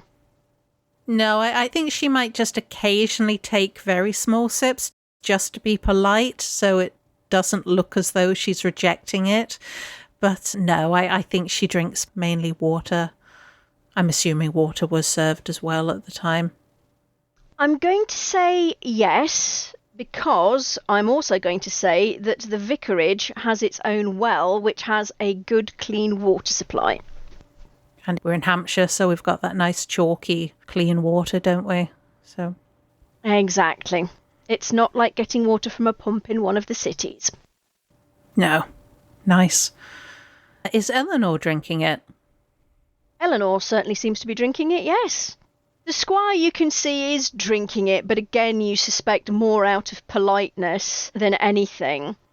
In fact, he even makes a comment of, yes, interesting. Not sure I'd want it every dinner, but, well, you know, if you say it helps with the digestion, I don't suppose it's any good for gout, is it? And the two men start to have a discussion about the best ways to avoid gout and to treat it. Slightly odd topic of conversation for dinner, but at least it means he's not talking to you anymore. Yes, I think by the end of the main course, she's probably drunk maybe a third of a glass worth, just little fairy sips again, just to be polite. And she just makes conversation with Eleanor about just general things, about maybe about the herbs in the wine. Is Eleanor into gardening? Does Eleanor enjoy flowers and herbs? She enjoys flowers, but she's not really a gardener. She doesn't mind pottering in the garden and picking blossoms for arrangements in the house, but she's not a gardener. The gardener that they usually have hasn't been taking much care of the garden lately because it just got forgotten about. But she assures you that next year, obviously, the garden will be looking much more its usual self. And just to check, Eleanor's plate, is that obviously beef or... No, that's vegetarian again. That's vegetarian, sorry, yes. This is very odd, isn't it? And Mrs. Phillips comes in and takes away the plates and reappears with a suet pudding. The wine glasses are taken away, new wine glasses are procured, and another red is poured into them from a different bottle, this time to the one that was used for the main course. Is it a bottle with a handmade label, or does it look like it's come from a wine merchant somewhere? It looks like it's come from a wine merchant somewhere. Right. Okay, so this looks like it's normal wine, presumably. Yes. And as Mrs. Phillips is serving you, Dr. Beamish suddenly sneezes very loudly and theatrically, startles you. Mrs. Phillips nearly spills custard on your lap because she's so surprised. Can you give me a spot hidden roll, please? I can. A hard success of 27 against 60. You notice several things. The first thing you notice is that Squire Goodwin seems to be getting a little sleepy. He seems to be having trouble keeping his eyes open. The second thing you notice is that Eleanor just sprinkled something in your wine glass. And the third thing is that the Reverend Mortimer saw her do it. Ooh, this is a really disturbing development. Eleanor, my dear, what are you doing? I don't know what you mean. My wine glass. I distinctly saw you. My dear Miss Chatterjee, I assure you I've done nothing at all to your wine glass. I merely moved it out of the way to make sure that you didn't knock it when you jumped. Is it more of Dr. Beamish's herbs? Something to help with the digestion, perhaps? She's trying to give Eleanor an out here. Yes, that's exactly it, yes. Well, you didn't seem to have taken too much of it last time, so the doctor indicated that I should, Yes, young women need help with their digestion. You know, good hearty food, it's hard on a woman's stomach. The fairer sex are not as robust as we gentlemen and need a little extra assistance. It's good for what ails you, my dear, really. Drink up. Oh, I really hate him. I really, really hate him. Oh, he's terrible, isn't he? Oh, yes. Janitra's not going to drink any more of this wine, and she's feeling really quite upset that Eleanor would deceive her like this. I mean, she thought Eleanor is like her ally in this, and Eleanor doesn't like this horrible man either. And what is going on? And she's distinctly starting to feel that she's in danger. And maybe she needs to leave the house first thing in the morning. Maybe she made a terrible mistake coming here. Yes. You are seriously beginning to wonder that. And as you tuck into your suet pudding, you ponder these things. You notice that the conversation seems to be taking a darker turn. The candles are growing low. Squire Goodwin is most definitely fast asleep in his chair now. And the Reverend Mortimer turns to you and says, Miss Chatterjee, what are your thoughts on death and forgiveness? Are there some sins that can never be forgiven? Do you believe that there is a heaven where our loved ones are waiting for us? I believe there is a heaven. I believe that with all my heart, Reverend. In terms of forgiveness, I don't know. I hope I have never done anything so terrible to anybody that I should need to consider that. And neither has anybody done anything so terrible to me that I've ever really had cause to think about it. Why do you ask? Forgive me. Perhaps it's melancholy brought on by what you found in the crypt this afternoon. But I have to admit, my dear Miss Chatterjee, that my faith was strongly shaken by what happened to my dear Charlotte. And it has been shaken further by your discovery. Perhaps it is the season, perhaps it is attempting this re-entry into society. I don't know, but my thoughts have taken a darker turn this evening. Well, into every life there is a little rain, is there not? And does the good book not tell us there is a time to mourn and a time to dance? It does indeed. It does indeed, and I hope my time to dance will be forthcoming soon. I truly do. I feel sure of it, Reverend. Very sure indeed. And he looks at you and smiles. Can you give me a psychology roll, please? I can. Oh, 95 against 25. What is wrong with my dice pot? He looks at you very seriously, and you can't tell whether it's the wine or the food or everything that's happened to you, the thoughts that are whirling around in your head. But for the life of you, you cannot make out what that expression actually means. You don't know whether he's trying to impart his thankfulness for your understanding, or whether he's considering you as a suitable means for him to acquire that happiness. You really don't know. Reverend, I'm sorry, I know this is not suitable conversation for the dinner table, so I'm afraid you will have to forgive me, but what I saw in that crypt, we have to bring whoever it was to justice. Yes. Yes, perhaps we do. Yes. Can you give me a con roll, please? Oh dear, I've been poisoned. In something that will shock and appall you. Failure of 83 against 65. Right. Now, for reasons, which I'm sure you're probably going to be able to guess, I'm going to give you a bonus die on that roll. Okay. It's the wine, isn't it? I only had a little bit of the wine. Let's see. Oh, that's much better. Ooh, that turns it into a 25, which is much more like it. And it also makes it a hard success, which is more important. It does. Now, you are feeling slightly drowsy, slightly muddle-headed.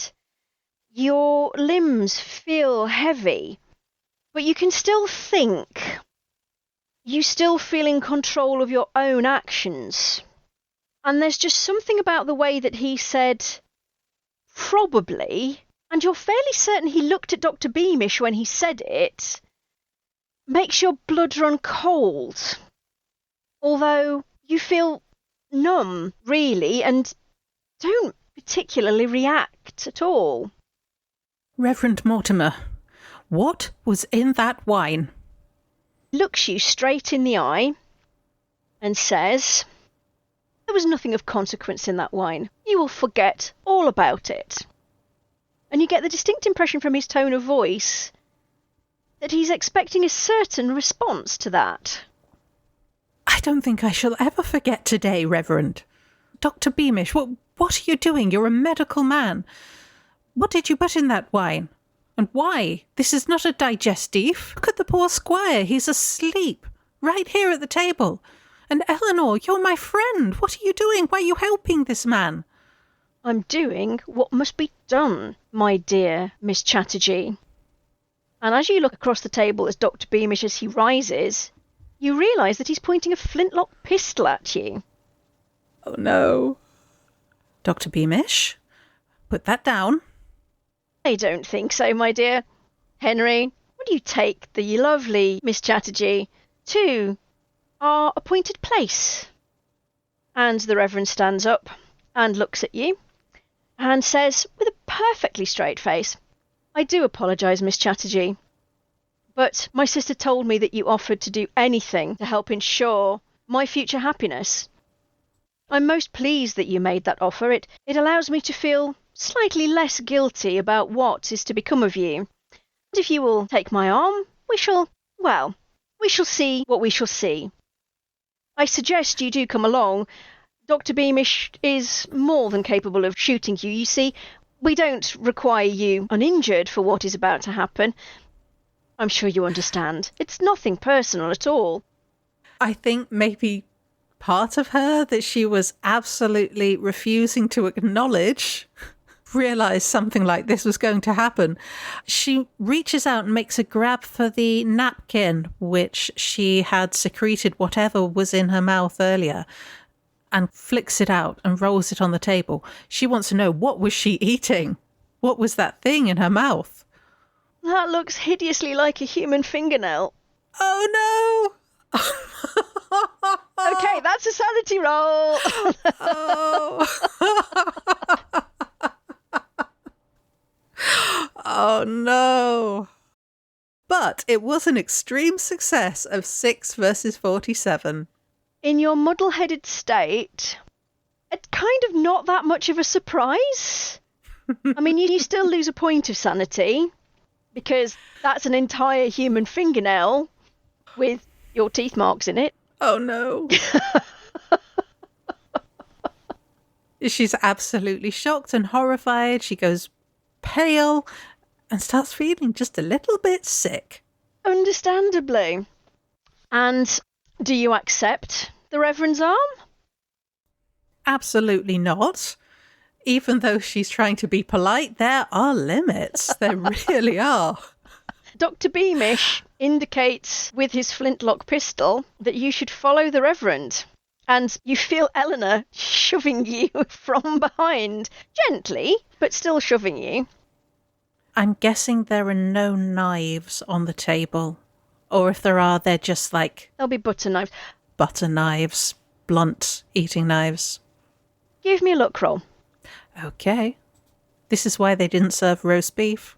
Success! 55 versus 56. It's a narrow success, but it'll do. There are. Possibly more of use is a fork. Because let's face it, there is a dessert fork there, and you can do far more damage with a fork than you can with a butter knife. Ooh, good point. I'm going to give you a dex roll, or sleight of hand if you have it, to see if you can actually manage to grab a hold of it without any of them noticing. Okay, I've only got 10 in sleight of hand, so I'll go with dex, and how she's going to try and cover it is... This is quite public what she's done with the napkin and the fingernail rolling out onto the tablecloth. And I said she'd gone pale. So she's going to clamp a hand over her mouth and look like she's about to be sick and grab onto the edge of the table to keep herself upright. That's how she's going to try and cover it. Go for it. So let's see what happens. Of course not. 97 against 60. That's not a fumble, though, is it? It's not, because your skill is above 50%. Mm-hmm. So you would only fumble on 100 in that case. Do you want to spend 37 points of luck to turn that into a success? Ooh, it is really tempting. I've got 56 luck.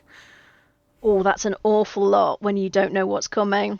It is for just a dessert fork. I think, to be honest, she could just be pokey with her fingernails rather than her cake fork at this point. Yes, you sit down and your hand sort of darts towards it, but then Dr. Beamish goes, and waves the flintlock menacingly in your face. And she gives him a very cold look, and with great dignity, she stands up and sweeps out of the room. Upstairs, young lady, upstairs. And the Reverend heads up, and presumably you follow him. Eleanor is just behind you. Dr. Beamish is following up at the rear, presumably to make sure you don't attempt to make a break for it. Is there any sign of any servants in the house at this point? No, absolutely none. Of course, they might well be in on it. Who knows? It's probably not worth trying to call out for help, not with that flintlock pistol. And what are they going to do? There's not enough of them, and there's 3 of these people, and only 1 of her. She's got no choice, really, but to go where they're leading. Bizarrely, Reverend Mortimer stops in front of a small wooden door on the landing that you'd never really noticed before, partly because you'd not been to that part of the house, because you've headed past your room, you've headed past his room, and you've turned a corner. And when he opens the door, for all the world, it looks like a linen closet. He then proceeds to lift the shelves out and press on the wall at the back. which reveals a staircase leading upwards. Hidden attic. He heads up the stairs, and you are encouraged to follow by Eleanor and Dr. Beamish behind you with the gun. I don't think there's any way out of it. So yeah, she'll be going upstairs, but I think the entire route through the house, her eyes are darting from side to side, just looking to see any kind of help she could find or anything she could grab to try and fight her way out. But I imagine there's nothing.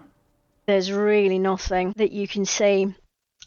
The staircase leads up to a small attic room with a low gabled ceiling, and you can see that there is a square hatch at the apex that presumably opens out into the roof. It's open, and moonlight bathes the room.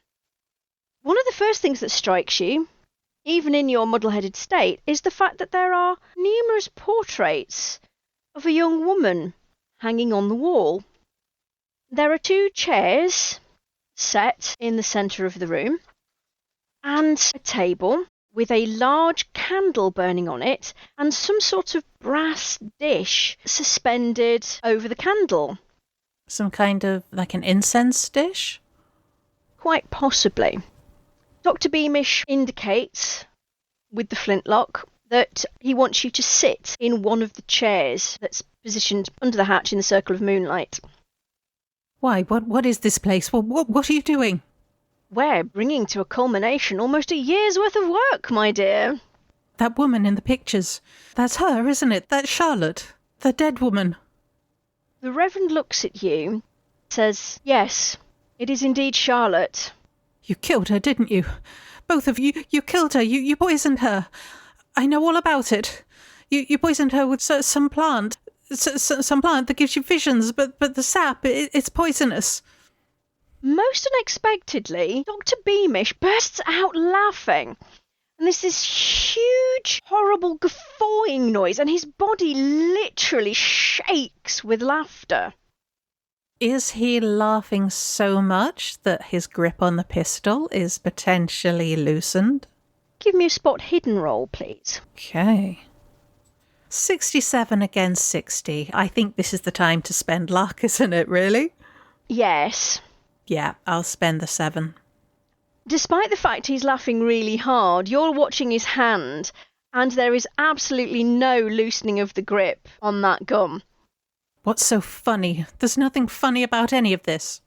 Oh, you'll find out, my dear, you'll find out. Won't she, Henry, won't she? And the Reverend just looks at you and says, "Please, Miss Chatterjee, I would be most grateful if you would take a seat. I'd prefer you to do it willingly, but if not, as has already been pointed out, you only need to be alive for what is about to happen. You do not need to be uninjured." Feeling absolutely desperate, looking around, can't see any way out. The hand on the gun is still strong. She can't fight the gun and she can't attack any of them unarmed. She sits down, but she looks at Eleanor. Says, "Eleanor, why are you doing this? You're my friend." "I'm so glad that you thought so, my dear Miss Chatterjee." Ouch! Ouch! Ha ha! Oh, the betrayal. "I have excelled myself in that respect, it would appear.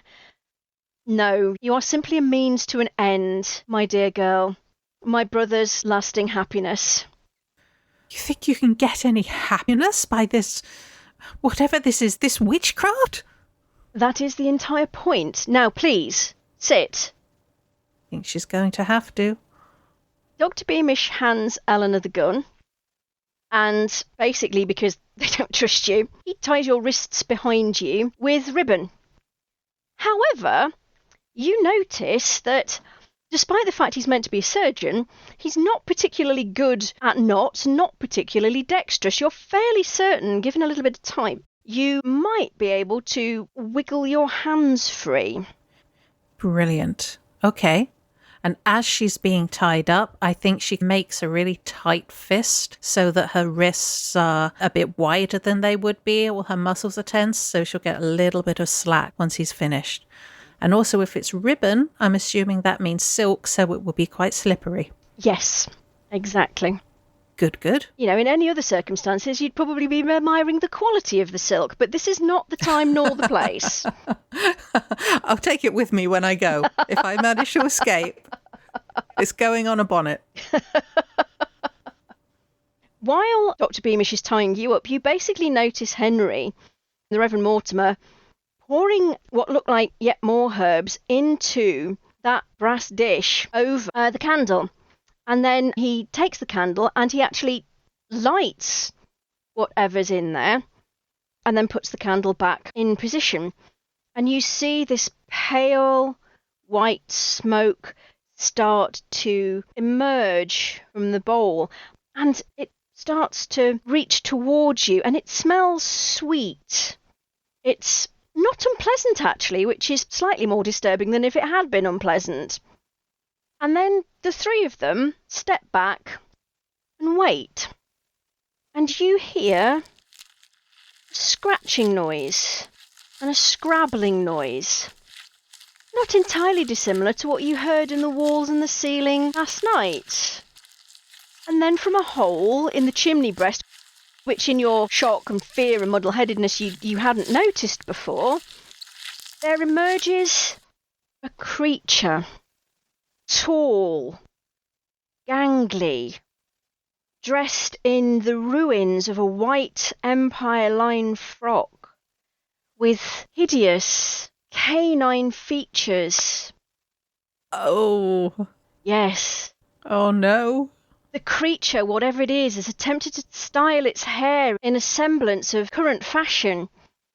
The hair is grey and hideous and brittle and frizzy. It sniffs as it clambers out of the fireplace and heads towards you. Can you give me a sanity roll, please? I would be shocked if I didn't. Unsurprisingly, that's a failure of 85 against 46. Oh dear. Can you roll 1d6 for me, please? Ouch. Come on, dice. 4. Ooh, now that's lucky, isn't it? It is. Because if you'd lost 5 points of sanity, we'd have been looking at a temporary insanity. Oh dear. However, you did fail your roll, so let's have an int roll. Okay. Janitra has 55 intelligence, so that's average. And that's a success. Oh dear. Yeah, the one time I don't want to get a success tonight is the time I do. 35 against 55. Right, yes, you're not going to have a bout of madness, but you have thoroughly understood what this is. This is Charlotte. Even through those canine features, you can see that this is the woman who is supposed to be dead. And she is stalking across the attic, sniffing. And your nostrils are assailed with this stench of death and decay, but also this overpowering fragrance of rose that's almost been used to try and disguise the stench. You can't do this. People know where I am. I have family. I have connections. People will come looking for me. Let me go now, and I won't say anything, I promise. It'll be a secret forever. The creature stalks round you, sniffing. And then she looks at the Reverend Mortimer, and, well, as far as you can tell, it's a smile, and just slurs, "She will do, Henry. Eleanor, she will do."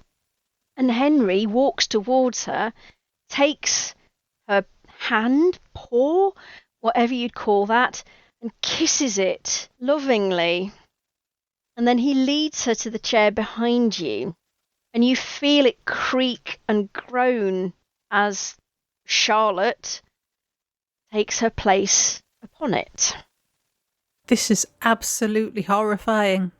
This is not the love story that Janitra was dreaming about. This is not the great romance that she's heard all about. What is this thing? What is this not even person? And more to the point, how's she going to get away? Well, while she's looking at this horrible vision and this dreadful parody of a couple in love, she's just thinking, I've got to get out. I've got to get away from here. I've got to run. And she's going to start trying to work free the knots, because I think it would be pretty obvious that she's almost spasming in horror. And so she's using that to cover her trying to unpick the knots. Well, I won't ask you for a roll yet. Okay. We will wait for a suitably dramatic moment to ask for that roll. Okay. As Charlotte is now settled in the chair behind you, you can no longer see her. But Henry walks to stand somewhere behind you. You're assuming it's facing his wife. Eleanor puts the gun down on the table and takes up a position opposite Dr. Beamish, so you suspect that they've probably positioned themselves in a triangle around you. And the Reverend starts to chant something. Now, you can't understand what it is, but it sounds like Greek, and he starts to chant, and then Eleanor and Dr. Beamish suddenly say something in Greek back to him. It's almost like when you would say Amen at the end of a prayer in church. And this continues. And as you listen and you watch, you can see that they're distracted. They're paying very close attention to the words, which are obviously unfamiliar. But it becomes muffled. I mean, okay, you're already struggling because your brain isn't quite thinking straight. Thank God you didn't drink any more of that wine than you did.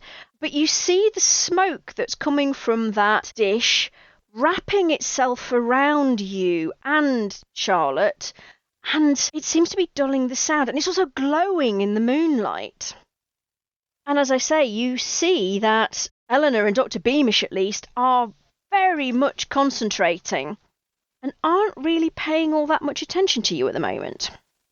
Where is the gun? Does Eleanor still have the gun? No, she's put it down on the table next to the candle. Okay, how far is that from me? And in terms of like angle, if I am able to free myself, can I see where that is? Is it reasonable that I'd be able to make a grab for it if I can get my hands free? You'd have to get away from the chair. Okay. So you've come in through the door. The table is against one wall. You're underneath the hatch in the roof in the moonlight. So if you were running for the door, you could make a grab for it on the way to the door, but you would have to get out of the chair and get to it first. Okay. And to do that, you'd have to be darting between Dr. Beamish and Eleanor. Right. Okay. So it feels almost as if this is coming to a crescendo. You feel sick. You feel as if something is about to happen. You can feel not your strength, but something slipping away. If you're going to make a break for it, might I suggest you try now? So you can take your choice of either a strength, a dex, or a sleight of hand roll to see if you can get out of the ribbon that binds you. I think it's going to have to be a dex, because Janitra's dexterity is slightly higher than her strength, and it's much higher than her sleight of hand. So in terms of the dex, I think she's just trying to stretch her fingers as far as she possibly can. She's remembering those long ago piano lessons and how her piano teacher used to make her do exercises to increase her span, because I don't think her hands are particularly large. Her size is 50, so her build isn't particularly long. She doesn't have the hands of a great concert pianist, but she's trying to remember those exercises, and she's stretching as far as she can to try and unknot this ribbon. So let's give it a go. We're looking for a less than 60. Hard success! 23 against 60. Thank you, dice roller. You came through just when I needed you. Told you these things know how to tell stories. They do. They really do. And just as you feel that the ritual is reaching some sort of crescendo, you manage to get your hands free and you dart for the table. Now, as you dart for the table, you manage to step outside of the moonlight and you hear this horrified cry from Henry behind you, who just shrieks, "No!" as if his heart is breaking in two, and you hear the creature that is Charlotte howling in frustration and agony behind you. What do? Run. This is a flintlock pistol. One bullet. I don't think Janitra's probably ever really fired a gun before. She's never really been around guns, to be honest. There's no point trying to fight this thing, this Charlotte thing, and who knows if the gun will even do any damage. But she's going to keep the gun because she knows they'll probably try and come after her. But she's just running for her life. Okie dokie, so you're just running for it. Very wise. Give me another dex roll then. Okay. 31 against 60, a success. Hooray. Do you want to spend that point of luck to make it a hard success? I think I do. Absolutely. So you were so quick getting the ribbons off, getting the gun and getting out of the door. It was almost like it happened before anyone had a chance to react. They were just so shocked because, as far as you can tell, they were convinced that whatever it was they were going to do was about to come to fruition. And you race down the stairs. Your feet are just flying under you. You hear the clock in the hallway chiming.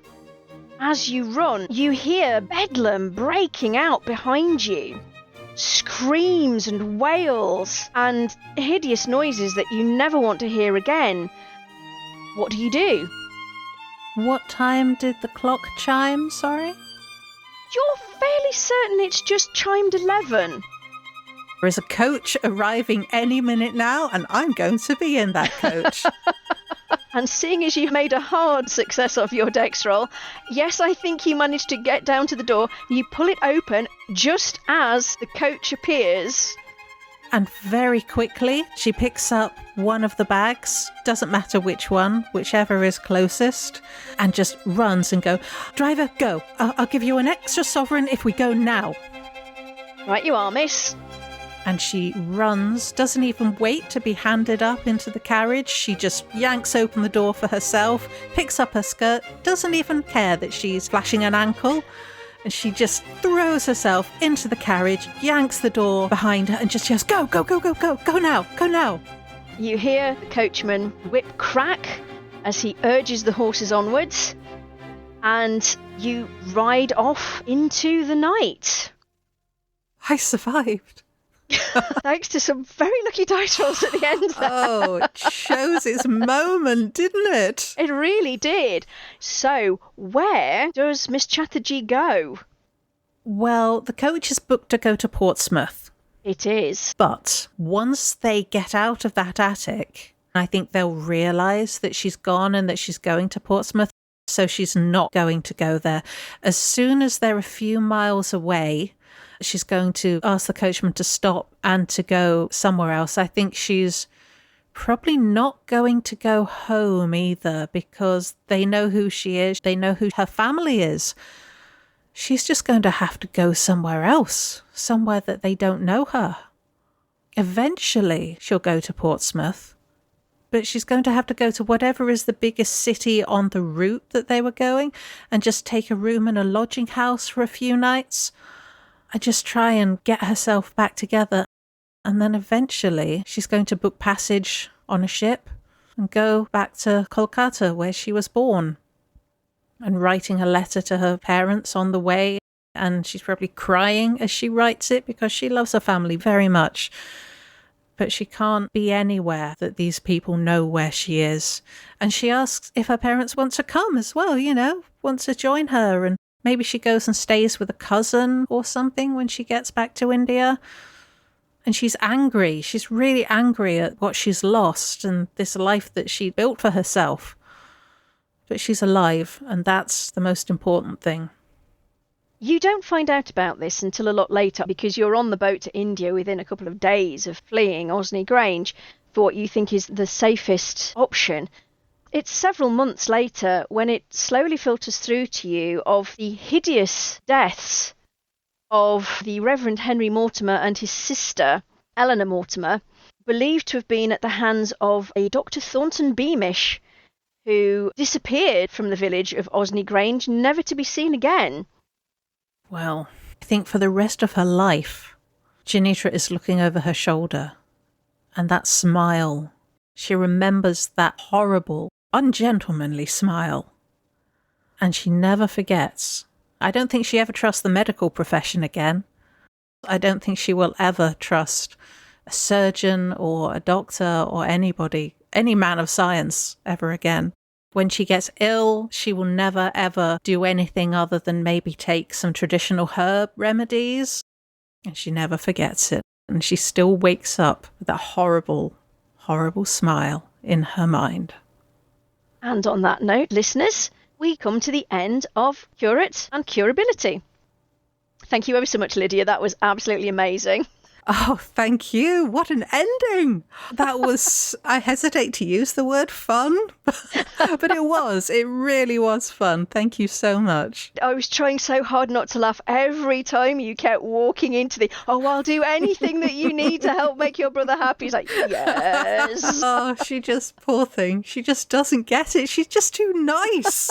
That's her problem. Nice investigators do not survive till the end. This is very true. But she did. But somehow she did. She did. Because the dice roller took pity on you. Yes. Thank you, dice roller. That could have gone really badly, couldn't it? It really, really could. So, is there anything in particular that stands out for you for this scenario? What particular points have you enjoyed the most? Did you enjoy the experience on the whole? Absolutely. I really did. I love the way that the plot built and the pacing of it. It's so well written, this scenario. It really is. And just the way it builds to such a brilliant climax as well. The sound of the scratching that you mentioned, that kind of passed me by in the first episode. I didn't notice it. And then I only remembered that you'd said it when I heard it again tonight. And I was just thinking it was flavour. It was just... maybe there's rats, or maybe it was a Lovecraft reference, the rats in the walls. Which I guess maybe it was, but not in the way I was expecting. And so she was always there. Oh, that's super, super creepy. So presumably they were trying to use my life force, as it were, to bring Charlotte back. And that wasn't a ghost that I saw. It was her. Yes, it was her that you saw. She was a ghoul, basically. And the story that you found in the library was what they were trying to do. They were trying to transfer her curse into you. Oh, I could have ended up as a ghoul. Yes. Wow. So yes, the idea was to transfer the curse into Miss Chatterjee and then them flee the country, because of course they've told everyone that Charlotte is dead. She can't just suddenly reappear. They've got to go abroad and start all over again. Wow. Didn't see that one coming. I totally didn't realise that. Okay. Oh, it was lovely listening to you pontificating as to what you thought was happening, which was glorious. It was really good. And he laughed at me. He's not nice, is he? I can put your mind at rest. He's dead too. Oh, good. She ate him. Good. When you actually escaped, the ritual was just about to kick in, and the frustration of not succeeding basically tipped her over the edge. So yes, she killed everybody, but she dragged Beamish away to feast on his bones. He was the architect of the failed attempt to cure her, so became the main focus of her rage. So you can sleep happily. Okay. Poor Janitra is, as you say, going to be having nightmares for the rest of her life about that. And whether Dr. Beamish is going to turn up again. Who was I eating? Who was in the stew? You were eating various members of Charlotte's family. That's why they were mutilated, and that was why it was the recent... Yes. They thought that feeding you human flesh would help the transformation stick. Oh, I love that. Who knows? Maybe Miss Chatterjee has a taste for long pig. Maybe. And I'm not going to give any Children of Fear spoilers, which of course is one of your great magnum opuses. But yeah, there's something of a community that she might well one day fit into, isn't there? Yes, actually there is. Yes. She does have, potentially, odd thoughts about people as they wander past. Ooh, that one looks tasty. Yes. Oh, that was a huge amount of fun. And you're right, this is a beautifully written scenario by Stu. Yes. It's my favourite of the three. Obviously, massive nods to Jane Eyre. Oh, yes. Yeah, Madwoman in the Attic. Oh, yes. If you've got a Regency house with an attic, if you've not got a madwoman in it, really, what are you doing? Absolutely. And it really does nod to that whole gothic horror romance thing that's going on slightly later than this, but also slightly earlier as well. You know, very long tradition of gothic. Very much so. Of course, Northanger Abbey is Jane Austen's pastiche on all of that. Yes. That's something I find so interesting about the Regency period, is that you've got this going to the ball and finding a husband and dashing military officers, and then underneath there's that whole other undercurrent of Lord Byron and Mary Shelley and John Polidori having written The Vampire, of course. Is this whole kind of underworld going on at the same time as this very respectable Jane Austen world, and that's something that really appeals to me, that duality. It really does give you a lot to play with in terms of a Regency Cthulhu setting and ideas for what you can do within that setting. Definitely. It's such a rich setting to explore, I think. It's really interesting. It's become one of my favourites of the Cthulhu settings. Very fond of it. Oh, I'm really pleased to hear that. It took a little bit of convincing to get Mike to let me have a run at this and get Andy Peregrine on board to do it, but it's really been very rewarding and heartening to see how people are enjoying it and have really taken it to their hearts. And of course, we're getting wonderful material like this from people like Stu to help support it. Absolutely. There's just so many interesting scenarios out there already, even for such a recently published book. And I think it's something which is definitely having a moment anyway in pop culture because of Bridgerton, and then there will always be the Jane Austen movies every few years. There's a new Pride and Prejudice, of course. But yeah, it's really great to see how people have really been inspired by the setting and by the new rules, the etiquette rules. Even though you have these terrible things going on, you can't just come right out and say, I saw you put something in my wine, because that's rude. You can't possibly be rude. And yet you did it anyway. I did it anyway, because at that point she had nothing else to lose. But if there had been other people at the dinner table, would she have done it? If that had been happening in Brighton at the season, maybe not. Sometimes being polite will kill you. But is the social death of losing all that reputation... Is that worse than actually being ate by a ghoul? Who knows? I mean, you wouldn't have been eaten by her, you know. You would have become her. Which is worse again, really, isn't it? Yes. Oh, that was excellent. Again, thank you very much again. Thank you. It's been a real pleasure. And thank you, listeners, for joining us for Curate and Curability. And we wish you all sweet dreams. Good night, listeners.